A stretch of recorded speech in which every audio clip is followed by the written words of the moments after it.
my god, I want to take a picture. Here we are back in the central square with the newly renovated and painted Cinderella's castle. A lot of times they do stage shows right here, and they don't usually have the castle entrance open to be able to walk through to get to our next land, which is Fantasyland. So it's very fitting that we get to take you guys along through the castle into your fantasies.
Fantasyland, where all your fantasies come true.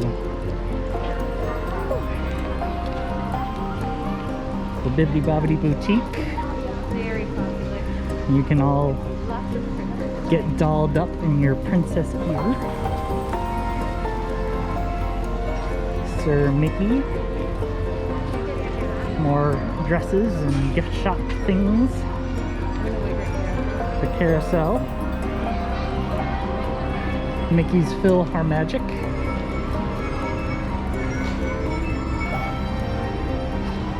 The Sword in the Stone. You can pull that out there and see if you're going to be the next King of England. And the Princess Fairy Tale Hall are just a couple of the things that you'll see when you first walk in to Fantasyland from the castle. It really sets the mood.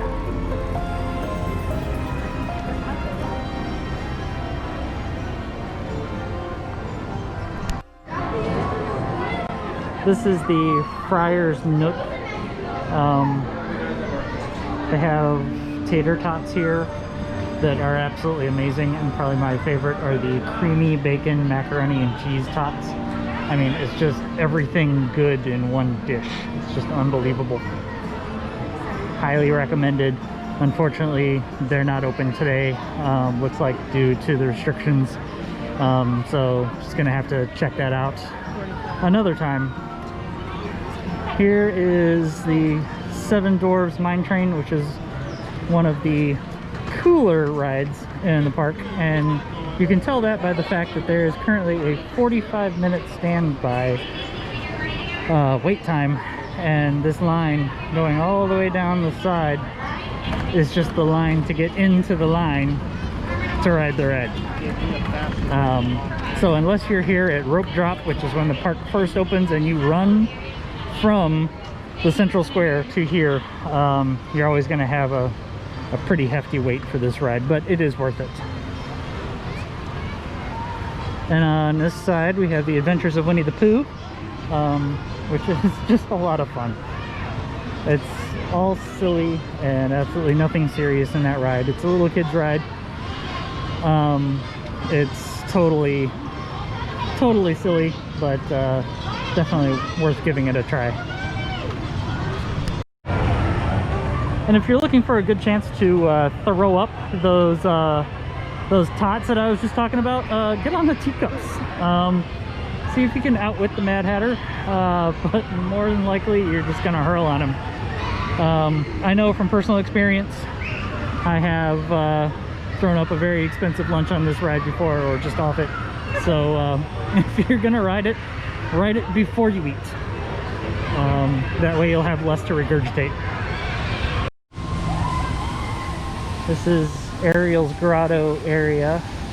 There's a meet and greet with Ariel there, and it's also kind of the building that houses the Little Mermaid Under the Sea ride, which is really a lot of fun. Yeah, I know, I'm almost 40 years old and I'm admitting that a Little Mermaid ride is fun, but I mean, you know, Ariel's kind of hot, so that's okay. She's at least 18. She gets married. She's 16 It's okay. when she gets married. The movie is she's 16. Wait, what? Oh! And we just got off of Under the Sea. It was fun. And the best part, it was nice and cold inside. Which in Florida is a good thing because it's like hotter than blazes out here and twice as humid.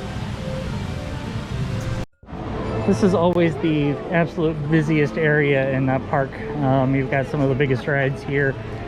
All right here, right across from each other. You've got It's a Small World and Peter Pan, all right here, drawing huge crowds. And you've also got Pinocchio and Geppetto's Workshop here. There's a really cool restaurant inside. It's the Village House. It's a little bit more on the pricey side, but from what I hear, it's pretty tasty.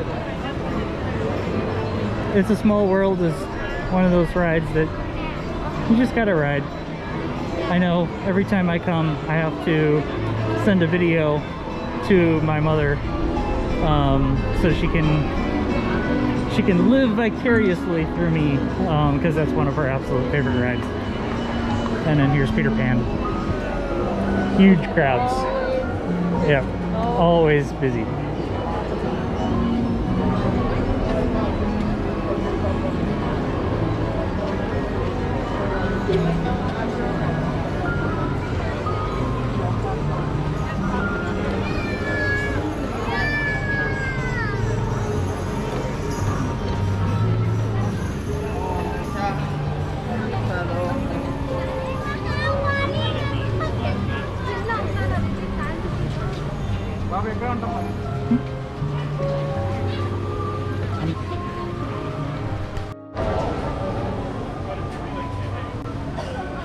I just like the architecture.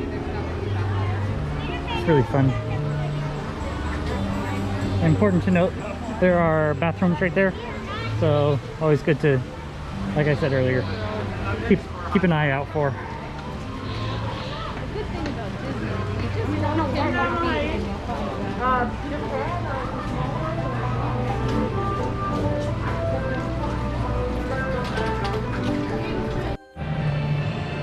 So now we're passing back through Cinderella's castle, which is pretty cool. There is a character dining experience upstairs that is by reservation only.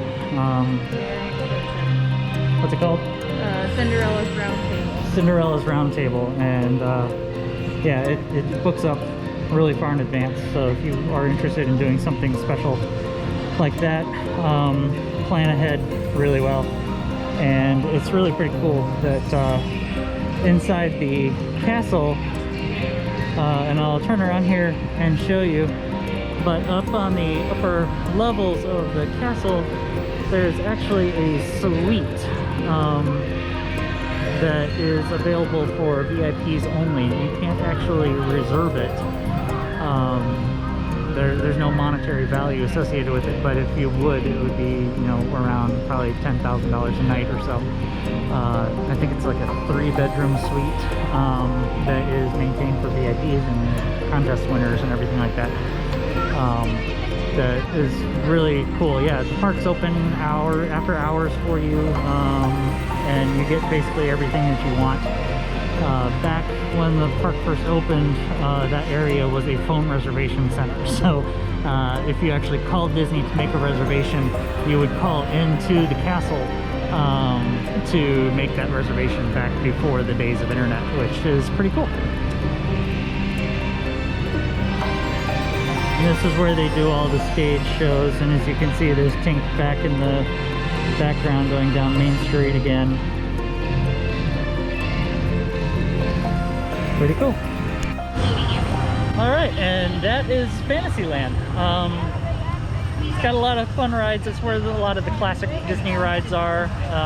We saw Peter Pan's always one of the good ones. It's a Small World. That song will get stuck in your head for days. Ariel's Grotto. It's got the whole Beauty and the Beast section. And you know, a lot of fun things for kids to do, but a lot of things for nostalgic adults to do when they did these things back when they were, you know, 7, 8, 5 years old, or if they're total nerds and they're almost 40. So yeah, it's really where Disney lives. A lot of the classic Disney. It's always the most crowded, popular, and it's just a lot of fun. So check out the next video. Like and subscribe. You're gonna hear me say that a lot while we try to get this thing off the road. And thanks for watching. Tune in soon for the next video.